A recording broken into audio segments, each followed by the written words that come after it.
Hello and welcome to this special early edition of Painters Motivating Painters Reviews. We had to move things up a little bit, so apologies to anyone who couldn't quite make the deadline. Obviously, we'll be more than happy to look over your miniatures in next month's review. But we have a few wonderful submissions already, and we're going to get straight into reviewing them to try and give people positive, constructive feedback to take them to their next little step on their hobby journey. So, first off, we got Ordinary Molasses working on. You submitted a few Chaos Space Marines, I believe, and then moving on to some Leviathan Tyranids. Very nice, classic scheme for these guys. Very kind of nice box art kind of look to it. Going for a display level ish quality and just looking for general feedback. So, yeah, I really like this. I love how you have that kind of like travel in the purple, where it's not just flat purple with edge highlights, like it goes to a black. And I really like the way you have this kind of blue gray highlight on the black. So it's gone from like, a medium color to a dark color and then back up to a light. And it gives everything a really nice definition to it. I also like how you have these like pores in the talony things that have this reddish, it's like ooze coming out of them or something, or whatever that is, that like a rusty color along the middle rib of the talons. I think it's a really nice touch just to break up that area of solid black a bit more. And you've got quite like the kind of like exposed muscular elements in the kind of wing elbow bits, and then right before the talons as well, having kind of like more touches, more different textures into the carapace. I think it's a good look. Um, I think on the wings, I like the way you've got like a differentiation between the skin and the finger bones, and I particularly like how you've got that red up towards the top end, or what would be the top end if they were like horizontal. But I think you could have a bit more, like if you had that red in along every edge where it's touching the finger bones, not like necessarily as so much of an area of it, but just to do the same thing where you have a transition before you move to the next material, just because like they're very neutral tones, if you get me. So you're kind of going from like a beige to a cream, and it doesn't have as much, stark separation as in other parts of the model. So I think that would just add a bit more definition in general. um I was also thinking, because this guy, I think, is the Tyranid Prime. He might be just like a Tyranid warrior. I'm not sure. But if he is like the general, like I think this is a good standard if you want like a display-ish kind of level army, and all your guys have entered to this standard. But you might want to take a few more steps on this guy when you've finished off everyone else, just to, like, for example, pop out the head more somehow, and just to make sure that he stands out really distinctively in front of everyone else. Because if everyone else is painted up to this standard, he's just gonna look like a rank and file dude, basically. Um, and then the base, I really like the texture. It's got like this weird, like honeycomb, like biomechanical feel to it, but it's also pretty colorful, and it's got a lot of it's not like some of it is contrasting with the figure, like some of it's like cold, like verdigris, but then some of it's this warm kind of orangey stuff. um and just be careful as you're working with the army that that doesn't sort of muddle the overall look of things, um as you're working through it, because obviously if you want your figure to stand out from the background, which is the base. And then for if we wanted to have display, I would just be careful around the rim of the base, because it looks like you put on putty and then emboss this texture into it, and then you kind of have that weird rim where it's not entirely even. Which, like, again, for is it display army level? Like if it's for a display army, then that's completely trivial. But if it's for, like, if he's the main figure and it's gonna show up in photos, basically, is what I'm saying.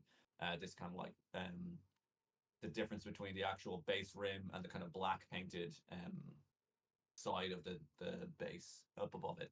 But like it, that's only, again, if you're like looking for beauty shots that are up really close, that are on the internet, and not necessarily to do with army scale at all. But yeah, I think it's a really, really good look. I think it'd be a really cool army to have out on the table. There, Jim. Super feedback. And very, very impressive paint job. Also, Ordinary masses. I think you've done a super job with this.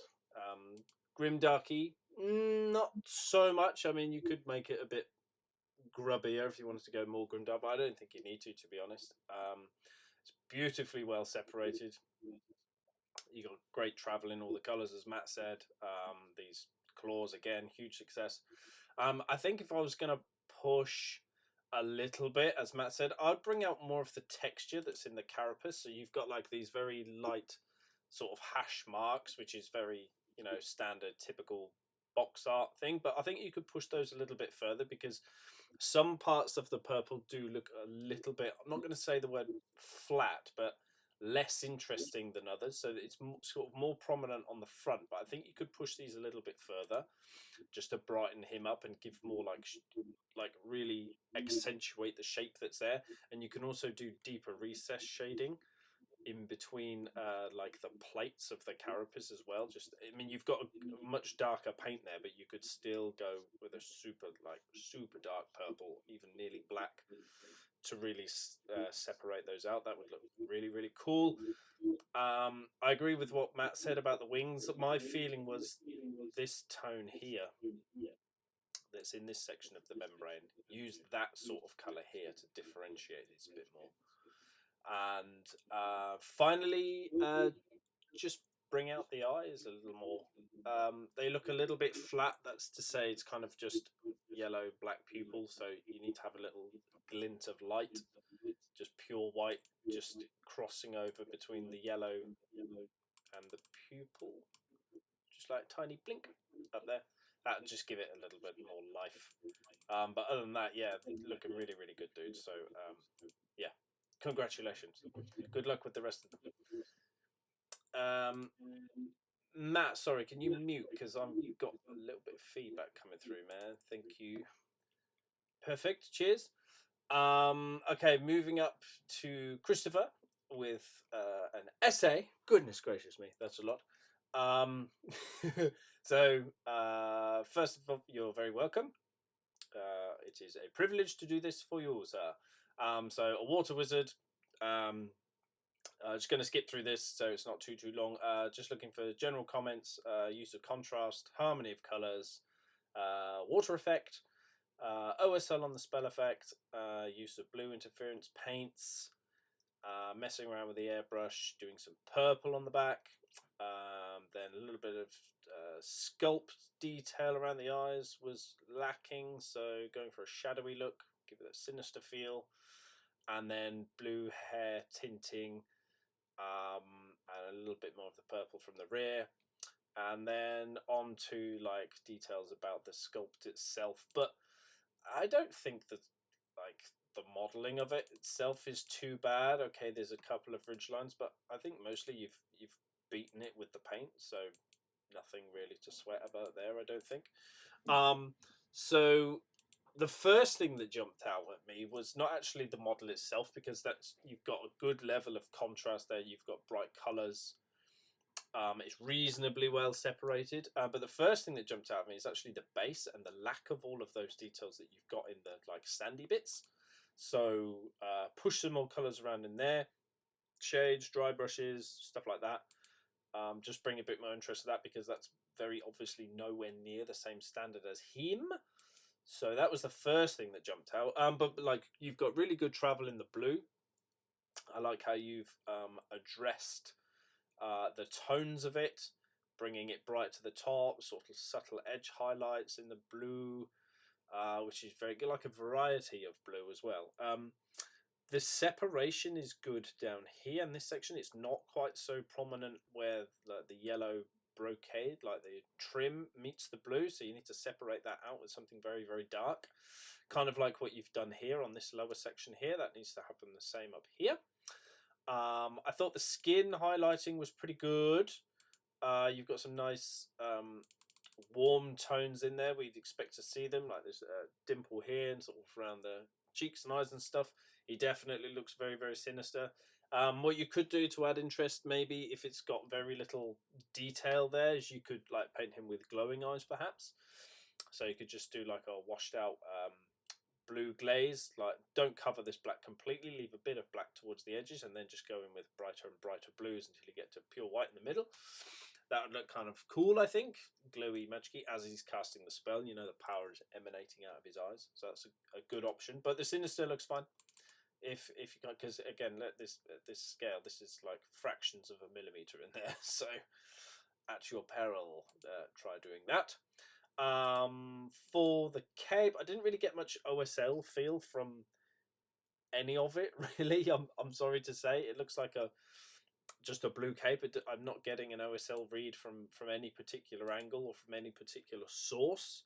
So if you are going to do something OSL, there needs to be a clearer source of where that's coming from, and then you'd also need to paint shadows in, because obviously anywhere you paint light, you also have to paint shadows. So if there's going to be something bright enough to cause a cast glow on him, it's also going to cast some pretty deep shadows. So the shadows that we see at the minute are just like in the folds of the cape, and even those aren't really deep enough.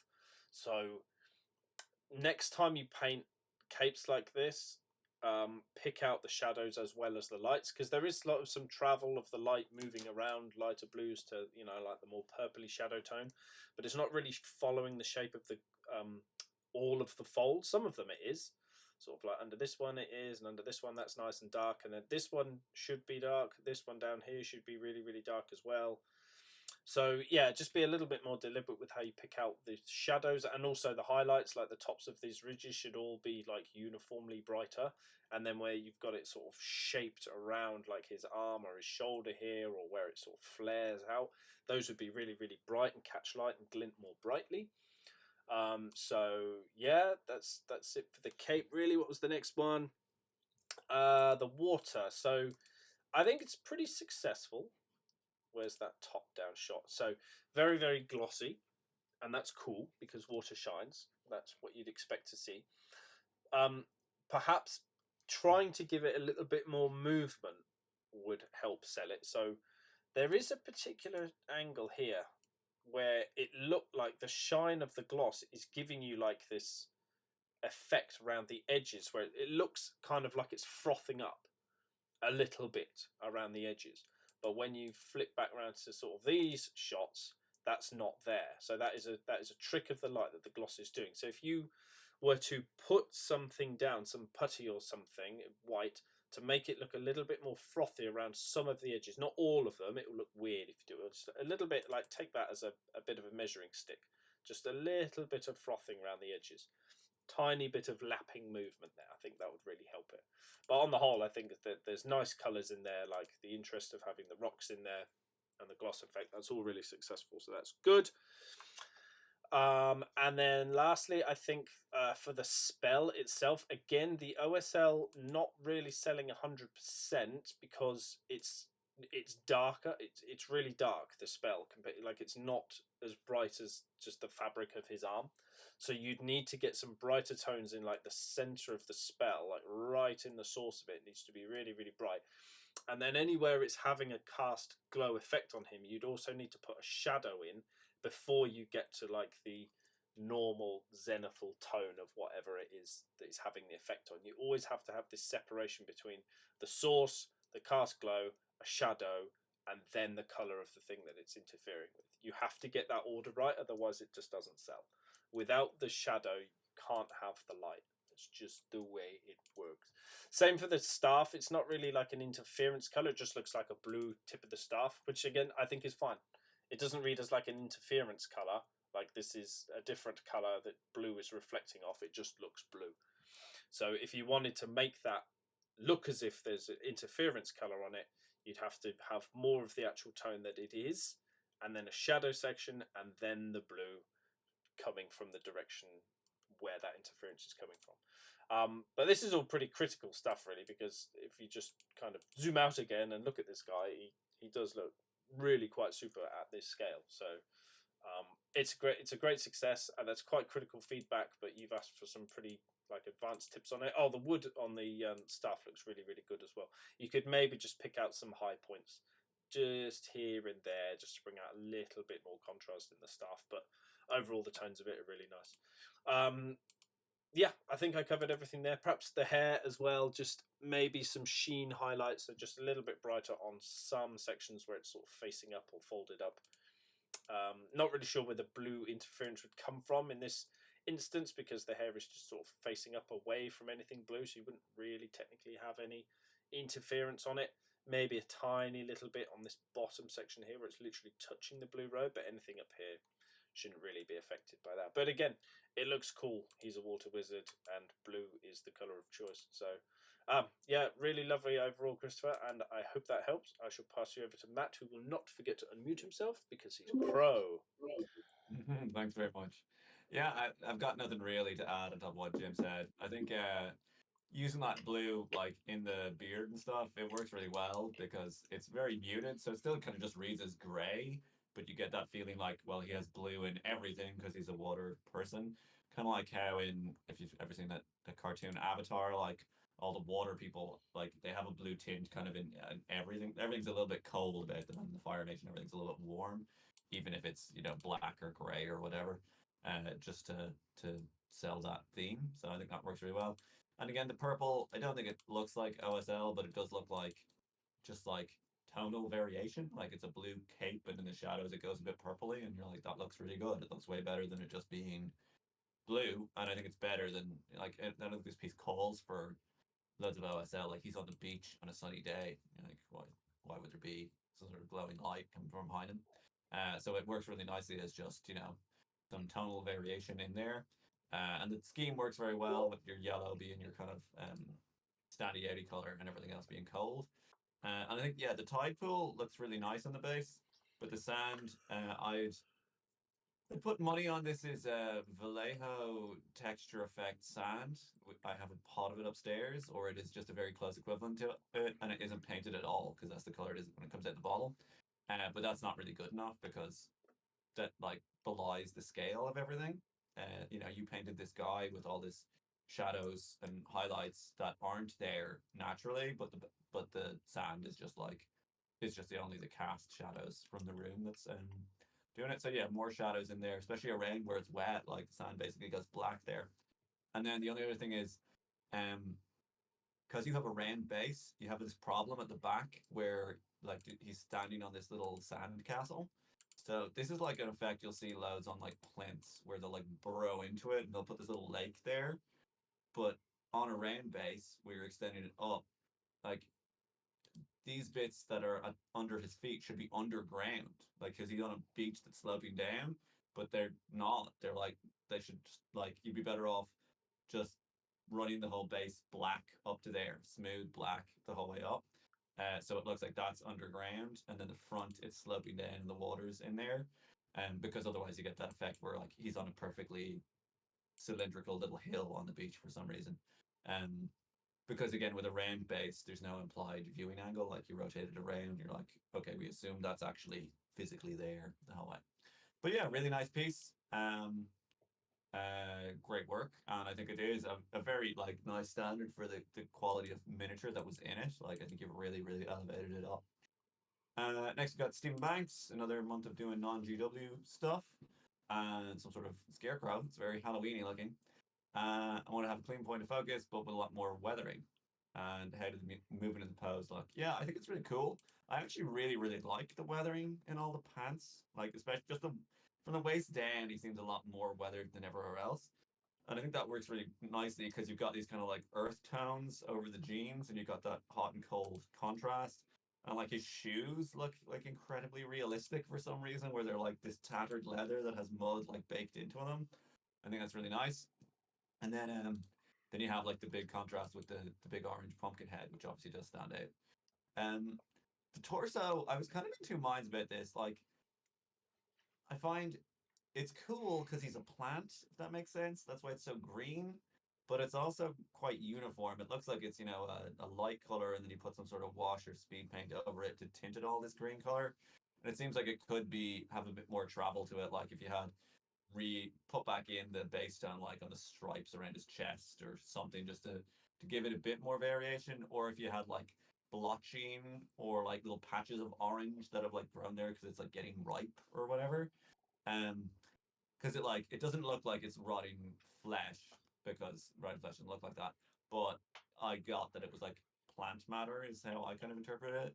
And then this incredibly gory hand is like super contrasty in a lot of ways, like with the green versus the red, and it's shiny and glossy. I love the way it's like it's like kind of hard to tell. Is it like blood on his hand that he's like jammed into someone, or is it like the bones have ripped through from beneath and he's bleeding? Which all of them are pretty grisly. So I like that a lot. Um, then in terms of the movement, yeah, he's kind of like it's quite hard to tell in the pictures because you're very close up and like some of them are from like a low angle and things, but he's like tilted forwards.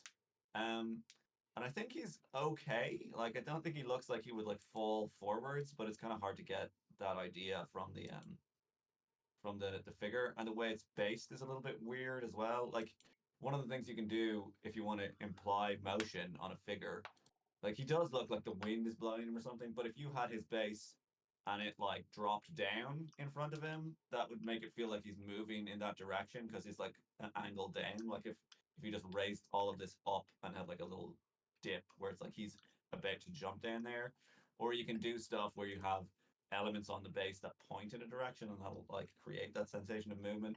But he already kind of has that because he's got this cross in his back and it's all angling forward. So he does definitely feel like he's moving forward a little bit, even though he's like obviously just standing there. So I would say that's successful. Then, Jim. Yes, I think I agree mostly with all of the things. Um, for the brown, I thought you could maybe get a little bit more tones in there because this is kind of a brown mostly. So I think a few more just splotches of like brighter browns, and maybe sort of like the some of the ruddier tones that are in the base, just like a bit lower down on the feet. But I think the weathering, like the verdigris that's on the metal plates on his thighs, I think that's really successful. Really tidy that the way it's kind of streaking down and catching in the creases and recesses and stuff.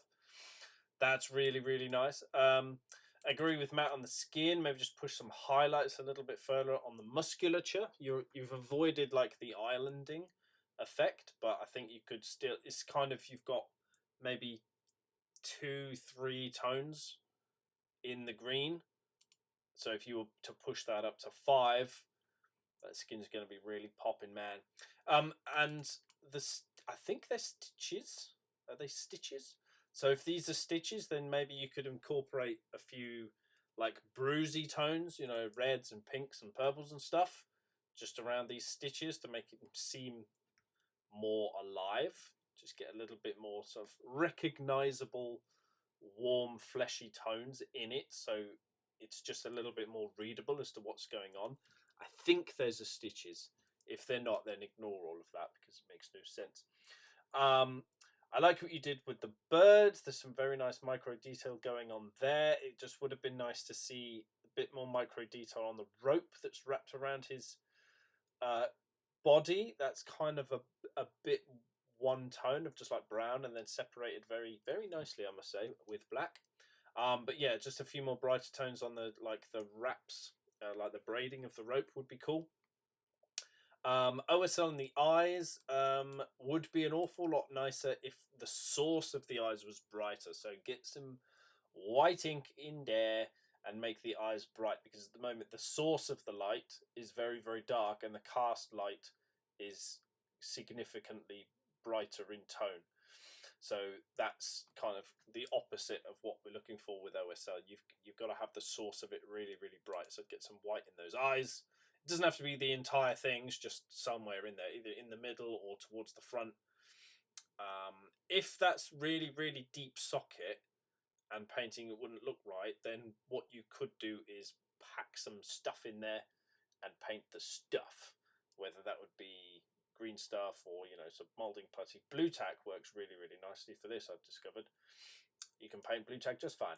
As long as you varnish it afterwards, it's absolutely sound. So yeah, give that a go. Did I have anything else? No. Oh, just the wood.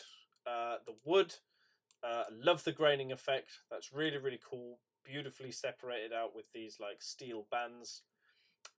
Just maybe push a few lighter tones in some very minute places, just to push it up a little bit more. But yeah, ultra cool, dude, Stephen. Thank you for sharing with us, and please come again next time. Okay, moving up to Adrian, who's trying to achieve Ronin as a protector of the region, some sort of magic flames. From the right side of the plinth, there's a little bit of beam of sun, like showing that dawn is breaking. Trying to create a realistic ground using grass and sponges. Saying that it doesn't like strong OSL, so try to achieve soft light from the flames on the ground. Feathers on the owl, and then lots of NMM Goldie bits. And the second backdrop ever. So lots of things that are really, really nice about this. I love the micro texture and the detail you've got in the fabrics. The NMM is hugely successful for the most part. I would just like this cone on the top of his head is really, really great, really awesome. Just some of these rim parts here, probably like the highlights are all the same size, so broaden some of those out so they're not all exactly the same size. Probably make this one pretty big, and then opposite like this one pretty big, and then you can have a couple of small ones opposite. That would be nice. Really, really well separated. Good tones on the skin. So and obviously the OSL flames as well, really selling as well. Great source, nice and bright. You've got subtle tones reflecting where you'd expect to see it, and gradually getting weaker as it goes away. And the brocade on the back as well, and that cape is really, really nice. Look at that, bang tidy, and the feathers. So yeah, lots of things going right with it. So the challenge with this piece is that you've painted all that in very, very warm light, but the setting of the background is telling us that it's in a very, very cold light. So it's not kind of marrying between the two. These should all be very, very cold colours in this environment and the moonlight. It's all very, greys and blues. It's all very, very cold, but he's highlighted very, very warmly. So you said about there being a patch on the right which shows us dawn is coming. So that's not really, it's not really reading particularly strongly. All the base kind of from this angle just kind of seems like it's the same, and this looks like it's in pretty dark setting, but then he's not. He's in very, very bright, like noon daylight sort of thing. So it's a bit of a challenge. You either, the easy thing to do is to change the backdrop and forget the whole I'm in the moonlight but there's a bit of sunlight coming, or you have to completely repaint him, which is an awful thing to say, to bring these blue tones in for the moonlight. Because if you look at other artists that have done sort of moonlight settings, it's very, very, I'm not, almost monochromatic. It's basically these colors that you see up here and varying tones of those, and how they interfere with the fabrics and the metals and the skin and the feathers. The light would behave very, very differently.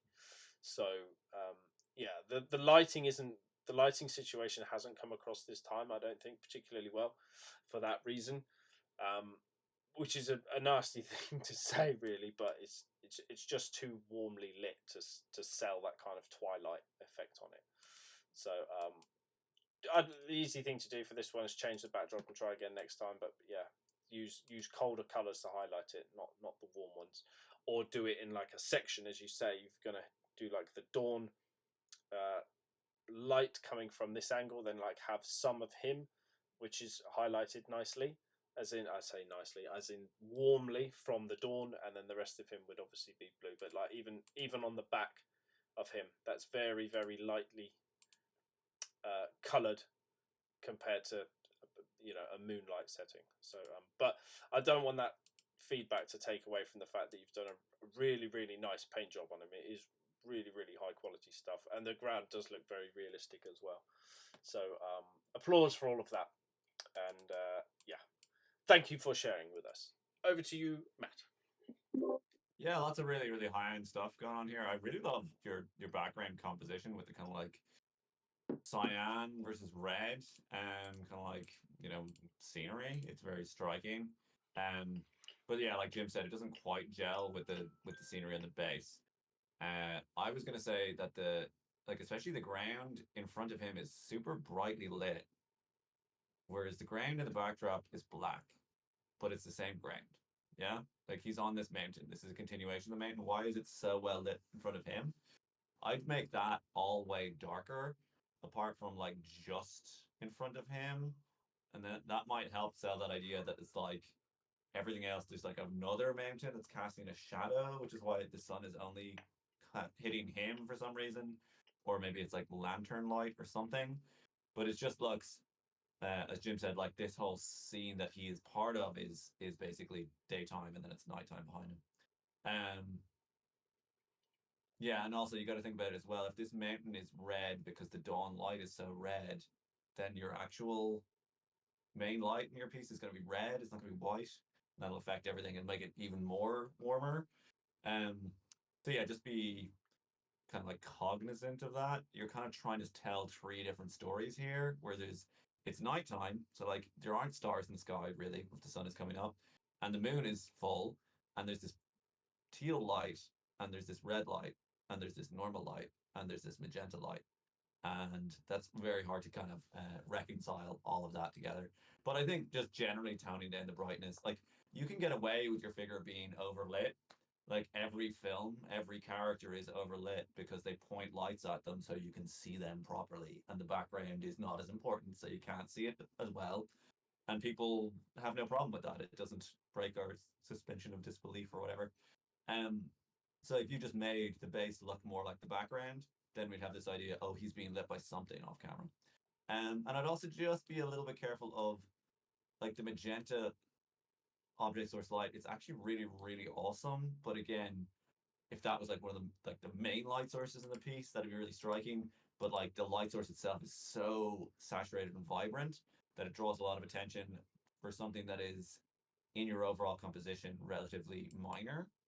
Um, and then this is a very, very minor thing, but I don't these ribbons that are coming down from his waist. Um, I don't know. I'm not sure if they could have like more edge highlight on them or just be a different color. But there's something going on for me with the way they kind of interact with the other bits around them. I think it's just a personal taste thing. I probably would have painted them in a different color. But I think, to be honest with you, the figure itself is a puzzle. Like, how do you deal with all this brocade that's kind of cloth of gold and this like golden hat and all of the bits on it? It's all, and then his pants, like that pattern on them, it's so gorgeous. Um, so yeah, it's kind of a situation where every element of it is so beautiful, but as a whole piece, they're not necessarily working 100%. And as well, you got to consider we're looking at photos of it, like even looking at like it on the plinth, it looks a bit darker and more like it is nighttime. Whereas like when you look at it up close and you see all that bright earth of the ground, it makes it you feel like it's the daytime. And we don't really get to experience it holistically like the way it looks in your hand. But that's photography for you. It's its own art form. Okay, Duarte Lime, first time doing snow effect and haven't painted non-bust in a long time. Does it look? Looks really cool. It's like that Christmas goblin or whatever from Warhammer. I don't know. Is that a thing? Have you heard of that? War Yeah. something. Uh, yeah, I think the snow is actually very good. Snow is tricky because it's boring and it removes all contrast. The whole thing about snow is that it makes everything white, but you want to have contrast in there. So you want to work in like blue tones to sell that cold feeling, but you don't want it to all turn blue. And it's like really hard because snow can actually be really yellow when the light's hitting on it, and then only the shadows are going to be blue. But then if it's very flat, it's really hard to tell where you put shadows and things to make it work. But I think it works fine. Black rim your base. Black rim the hell out of that base, and then it'll definitely pop like way more immediately. And I think yeah, the snow works really nicely, and as well like it's such a lively piece. Having the snow being this kind of like muted backdrop color is really cool. And there's so much going on. Like I really love, obviously the red green contrast. It's super Christmassy. It looks really good. I love your little robot dudes who have all this like it's like a robotic snowman. Is that what it is? I don't even know. It's cool looking though. I look at how it's got like red paint that's been splattered and like weathered on it. And then there's like a little tiny clock in the background that has like burnt metal clockwork pieces in it, which is like an insane little like Easter eggy detail hidden away in there. I think it's really, really good. So like to be honest with you, and these are like really, really tiny figures, and it is effectively a teeny, teeny, tiny diorama. So like I'd say kudos. Like it's looking really, really, really strong. A couple of bits that you might uh consider. I think the green on the like pine needles is like too saturated and too bright green. It's like you use the same color as the green for the skin, but like pine branches don't look like that. They're like way darker. They're actually kind of like a bluish. Depends on the species, obviously, but they tend to be a kind of a bluish green. Um, and then you've got a few like yellow baubles that are like really fluorescently yellow, and they probably look better in person, but on in photo they look like a just like a circle, not even a sphere, if that makes sense. They're like just dotted around the place. So like just shading them a little bit more would definitely help. You could shade his hair a touch bit more as it comes up to his face, his like beard area, and then the skin has a very nice run to it, of like from dark green up to a light green. But I think it could go a little bit lighter in places, like the tip of his nose. You could go up to like a I mean, you probably want to go for minty green, but I'd go for like a yellow green, and then maybe even up to it, like a white-ish color. One of the things with green is you can do the same kind of trick with red, where you like stipple on loads of little white dots and then just glaze back over it, and you just get that feeling that it's like it is a white reflection because his nose is like shiny and oily or whatever. So that's an option to increase the contrast in brightness. And then I would just reduce the contrast on his like left leg, not the contrast, the level on his left leg. Like his right leg has this really nice bright thigh and then dark shadow under the knee. But the left leg, it's like all bright, but it's horizontal. So if there's light coming straight down, it'll only be getting like 50% of that brightness, if that makes sense. So I would fade that out towards the bottom, and that'll again draw more focus up towards the face. Um, and then yeah, I'm not I'm kind of in two minds about his little grenadey thing. Like I was thinking it might be nice to have it be in a contrasting color because it's kind of like a lot of white on white, but at the same time, it is obviously meant to be a snowball. So it's kind of I think that's up to you really.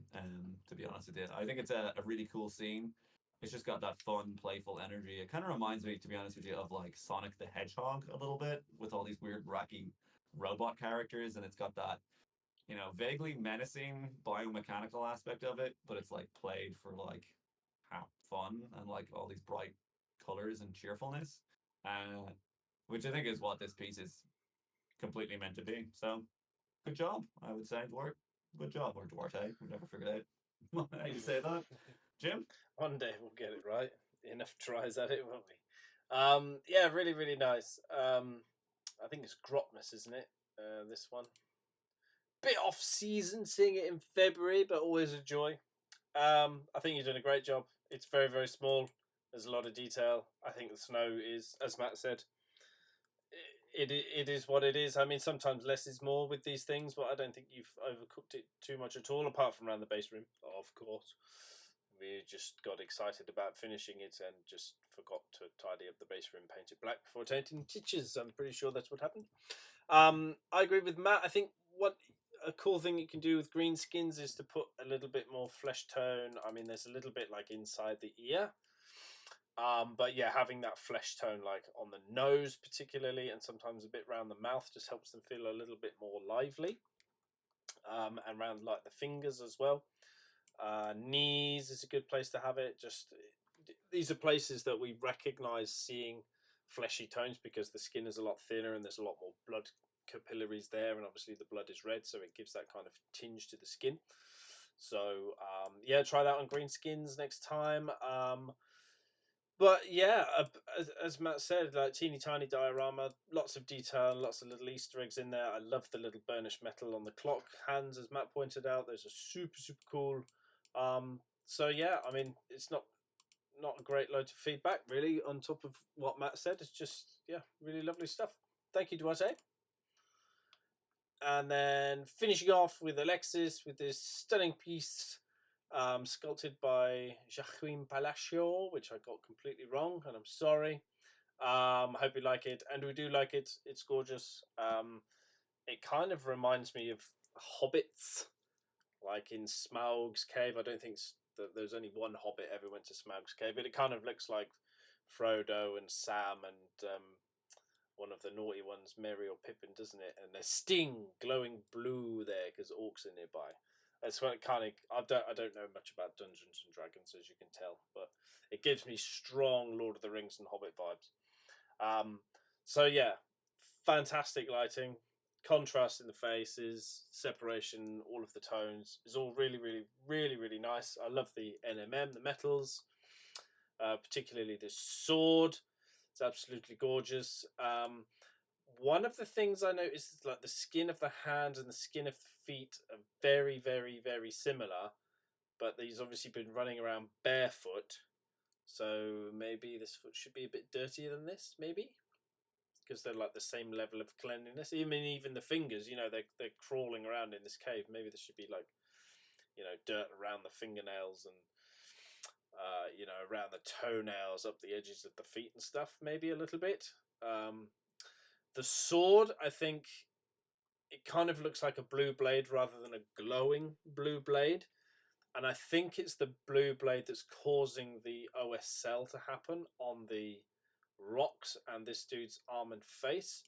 And I think, to be honest, I think the glow cast isn't really working terribly well because there's no like, it's in a really brightly lit area of his face.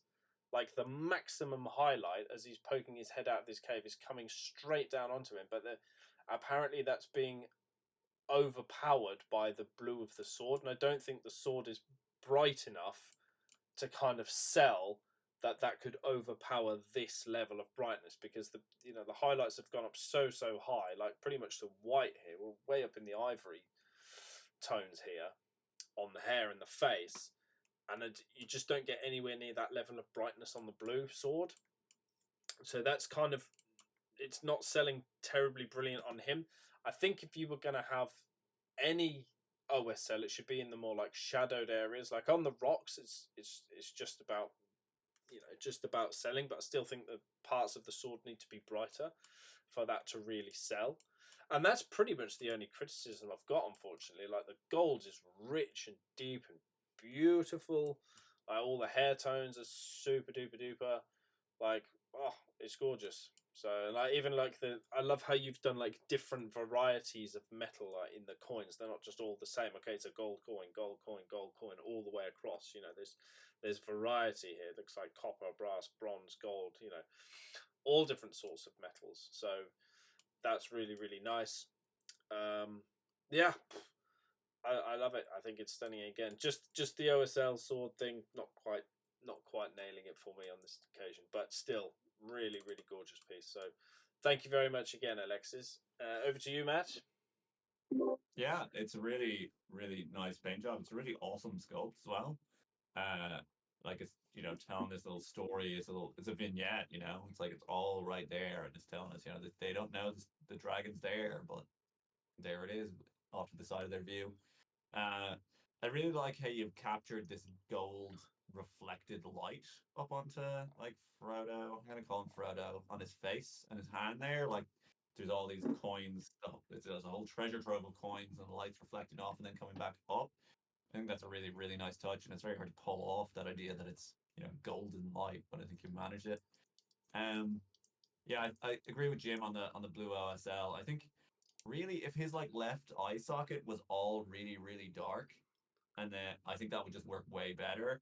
I think you you could have been a little bit more tactical in your general light because like they're indoors, so I think everyone would have been fine thinking like, okay, he is lit up to like here and it is darker over there and his nose and his face is stopping the gold coming up, so you have really, then you can have real dark around here, and then you can have the blue light on his nose and up here, and it just looks a little weird the way like his eye is lit up in the blue and his tip of his nose, but then all around here is still in ambient light.